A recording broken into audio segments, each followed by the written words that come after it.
ভিডিওটি যখন প্লে করেছেন কষ্ট করে পুরো ভিডিও দেখে যান। আশা করি অনেক মজা পাইবেন। তো চলুন শুরু করি।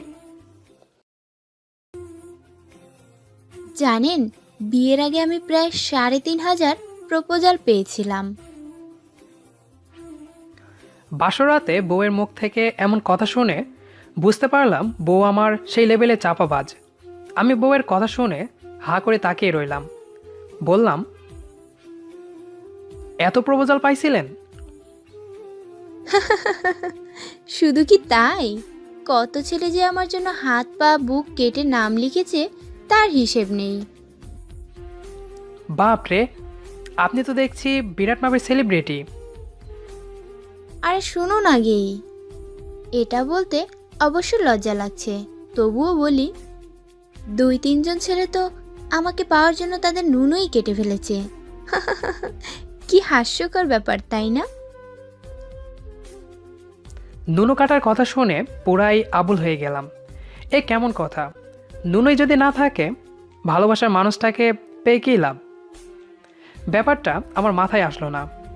বউ কি মিথ্যে বলছে নাকি সত্যি বলছে তাও জানি না। বললাম, আপনি আসলে সত্যি বলছেন? কি? আপনি আমাকে অবিশ্বাস করছেন? আরে না, জীবনে প্রথম এমন কথা শুনলাম, তাই অবাক হয়েছি। আচ্ছা, সমস্যা নেই।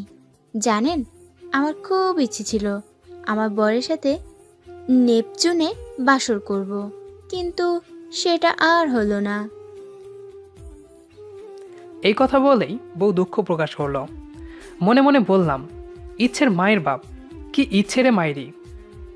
আমার আর বুঝতে বাকি রইল না বউ চাপাবাজ। আমি দীর্ঘশ্বাস ছেড়ে বউকে বললাম, সমস্যা নেই, আপাতত এখানে বাসর করি। যখন আমরা বাচ্চা নিব তখন না হয় প্লুটো গ্রহে গিয়ে নিব, আর তাও না হলে চাঁদে গিয়ে বাচ্চা নিব। ওয়াও, সত্যি? উফ, আমি অনেক খুশি। আমি মনে মনে আপনার মতনই একজন বর চেয়েছিলাম। আমিও আপনার মতন স্ত্রী চেয়েছিলাম। আচ্ছা, এখন করুন তাহলে। মানে কি করব? হোয়াট? লাইট অফ করুন, ঘুমাবো। আচ্ছা। লাইট অফ করলাম। বউ ঘুমিয়ে পড়ল। আমি ঘুমাতে পারলাম না। কানে শুধু বউয়ের কথাই বাজছে। বউ কি সত্যি চাপাবাজ নাকি মাথায় সমস্যা আছে কি জানি। অনেক চিন্তা ভাবনা করে আমিও ঘুমিয়ে পড়লাম। বিয়ে হলো 1 সপ্তাহ হয়েছে। সকালে ঘুম থেকে উঠে নাস্তার টেবিলে বসলাম। বউ বলল, আপনার জন্য আজকে আমি নাস্তা বানিয়েছি। সত্যি? হুম, সত্যি। জানেন, আমার রান্নার হাত নাকি অনেক ভালো, আম্মা বলতো। তাই বুঝি? তা কি রান্না করেছো আজকে? বেগুন, পটল আর করলা দিয়ে ডাল রান্না করেছি, অনেক টেস্ট হয়েছে। কি? বেগুন, পটল আর করলা দিয়ে ডাল? কেমনে কি? আরে, অবাক হচ্ছেন কেন? এই বেগুন ডাল আমি একবার বাসায় রান্না করেছিলাম। আমার এমন ডাল খেয়ে প্যারালাইজডের রোগী ভালো হয়েছে, আর এক টিউমারের রোগী টিউমার অটোমেটিক গলে গেছে। হুম। বিশ্বাস করেন বেয়ান, কথা শুনে মাথা ঘুরে গেল। বাপরে, বউ দেখি রান্না ডাক্তার।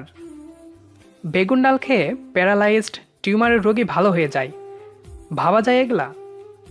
আমি খাবো কি খাবো না, দোটানায় পড়ে গেলাম। বউ বলল, কি হলো, খাচ্ছ না কেন? না, তোমার এগুলো দেখেই পেট ভরে গেছে, খাবো আর কি বলো। উহু, তা বললে হবে না, তোমার খেতে হবে। বউ অনেক জোরাজুরি করলো। উপায়ন্তর না পেয়ে দোয়া দরুদ পরে বেগুন ডাল খাওয়া শুরু করলাম। মুখে দিতে মুখ অবশ হয়ে গেল, গিলতে পারছি না, বুক ফেটে কান্না আসছে। এর চেয়ে বউ যদি চিকা, ইন্দুর আর তেলাপোকা ভর্তা বানিয়ে সেগুলো দিয়ে ডাল রান্না করতো, তবুও বোধ হয় ভালো লাগতো। বউ আমার দিকে তাকিয়ে আছে। আমি মুচকি হেসে চোখ বন্ধ করে খেয়ে ফেললাম। প্লেটে হাত নাড়ছি, খাইতে মন চায় না। বউও কাছ থেকে সরছে না। বলল, খাওয়া বন্ধ করলে কেন? তোমার রান্না এত সুস্বাদু হয়েছে যে খেতেই মন চাচ্ছে না, খেলেই ফুরিয়ে যাবে। ধ্যাত, তুমি না একটু বেশিই বলো, আমার লজ্জা করে। আচ্ছা, তাহলে আমি রোজ এগুলো তোমাকে রান্না করে খাওয়াবো। মাফ চাই গো, এটা আর রান্না করো না। কেন? তুমিই তো বললা সুস্বাদু হয়েছে। সেজন্যই এত সুস্বাদু যে আর খেতে পারবো না, পরে আবার ডায়াবেটিস হবে। মানে ডায়াবেটিস হবে কেন? ইনিয়ে বিনিয়ে বিভিন্নভাবে বউকে বোঝালাম, কিন্তু বউ মানতে নারাজ। ওর একটাই কথা, বেগুন ডাল রান্না করবেই। অবশেষে এই মর্মে বউ রাজি হলো যে প্রতি সপ্তাহে একদিন বেগুন ডাল আমাকে খেতে হবে। আমিও সপ্তাহে একবার করে মরার জন্য রাজি হয়ে গেলাম। অফিসে এসে পড়েছি আরেক মুসিবতে। বউয়ের বেগুন ডাল খেয়ে পেটে মোচড়ামুচি শুরু হয়েছে, মুখ দিয়ে সামনে উকি আসছে। এক দৌড়ে টয়লেটে গেলাম। 10 মিনিট পর টয়লেট থেকে আবার বের হলাম। আবারও মোচড় দিল। আবার দৌড় দিলাম টয়লেটে। এভাবে প্রায় 27 বার টয়লেটে যাওয়া আসা করলাম। এবার মনে হয় নিজেই প্যারালাইজড হয়ে যাব। চেয়ারে বসে পড়লাম। মোবাইল হাতে নিয়ে দেখলাম বউ ফোন দিয়েছিল। 6 বার মিস কল উঠে রয়েছে। কল ব্যাক করতেই বউ ইচ্ছেমতো বকা শুরু করলো। তোমার সমস্যা কি? সে সকাল থেকে ফোন দিচ্ছি, ফোন রিসিভ করছো না যে? সকাল থেকে মানে? মেজাজ খারাপ করবে না। আমি তোমাকে নিম্নে 400 কল দিয়েছি, তুমি রিসিভ করনি। বলো, কার লগে কথা বললে? হাই রে, ডাহা মিশা কথা। 6 বার ফোন দিয়ে বলে 400 বার। কি আজব মাইরি। Please give me her pic. এখন আমি সত্যি বললে উল্টা তর্ক করা শুরু করবে। আমি বললাম, আচ্ছা সরি বাবা, সরি। বলো কি হয়েছে? শোনো না একটা কথা। বলো। আমার বান্ধবী নীরা এসেছে, ওকে বেগুন ডালের কথা বললাম, খেতে চাচ্ছে, খাওয়াবো? এবার মনে হয় সত্যি সত্যি অজ্ঞান হয়ে যাব। বেগুন ডাল নিরা খেলে মান ইজ্জত সব শেষ হবে। বউকে ধমক দিয়ে বললাম, তোমার বেগুন ডাল খাওয়ার অধিকার একমাত্র আমার। অন্য কাউকে খাওয়ালে আমি কষ্ট পাবো।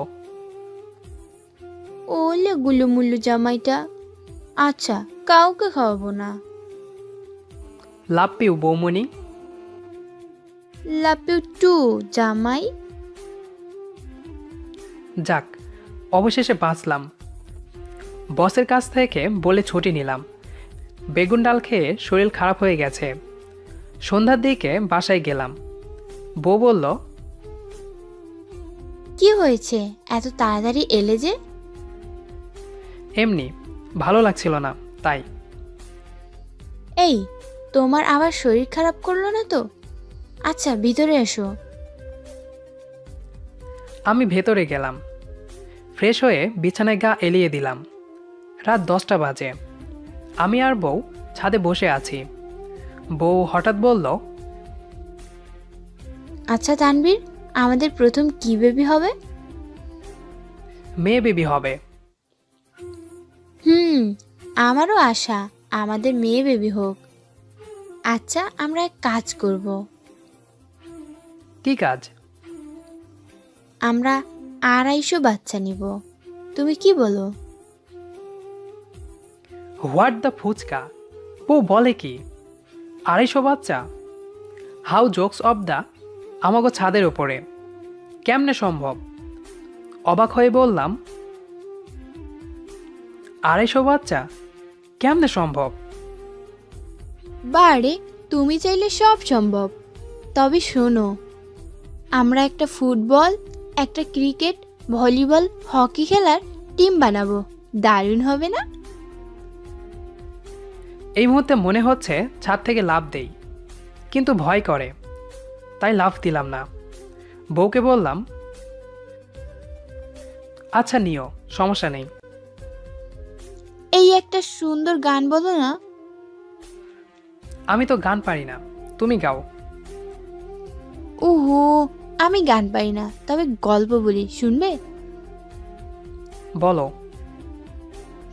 জানো, 2 বছর আগে আমাদের এলাকায় প্রচণ্ড বৃষ্টি হয়েছিল। সেবার আমাদের ওখানে অনেক শিলাবৃষ্টি হয়েছিল।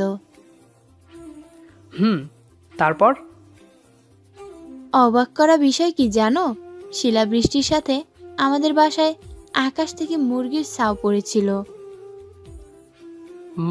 মানে কি বলছো? শিলাবৃষ্টির সাথে কখনো মুরগির বাচ্চা পড়ে নাকি? ওই, তুমি আমায় বিশ্বাস করো না? করি, কিন্তু তাই বলে আকাশ থেকে মুরগির বাচ্চা পড়বে? এটাই সত্যি। পরে আমরা অনেক মুরগির বাচ্চা বিক্রি করেছি, অনেক আমরা পেলেছিও। তাহলে ঠাডার সাথে নিশ্চয় ছাগলের বাচ্চা পড়েছিল? আরে না, পাগল একটা। তাহলে কি পড়েছিল? একটা ঠাডা পড়েছিল, আর সেটা আমাদের রান্নাঘরের উপরে। যখন ঠাডা পড়লো, আমরা তখন আমাদের ঘরে বসা। পরে সবাই দৌড়ে রান্নাঘরে গিয়ে দেখি সেখানে একটা হাতির বাচ্চা পড়ে রয়েছে। মানে? মানে আবার কি, ঠাডার সাথে হাতির বাচ্চা পড়েছিল। তবে আশ্চর্য বিষয় হচ্ছে, সেই হাতির বাচ্চা আস্তে আস্তে গলে গিয়ে হারিয়ে গিয়েছিল। বউয়ের এমন চাপাবাজ মার্কা কথা শুনে মাথা চক্কর দিল। বউকে ডাক দিতে যাব, হঠাৎ চোখে অন্ধকার দেখলাম। তারপর আস্তে আস্তে নিস্তেজ হয়ে অজ্ঞান হয়ে গেলাম। ঘুম ভাঙল বউয়ের ফুপিয়ে কান্নার শব্দে। আমার চোখ খোলা দেখে বউ বলল, ওগো, তুমি উঠেছ?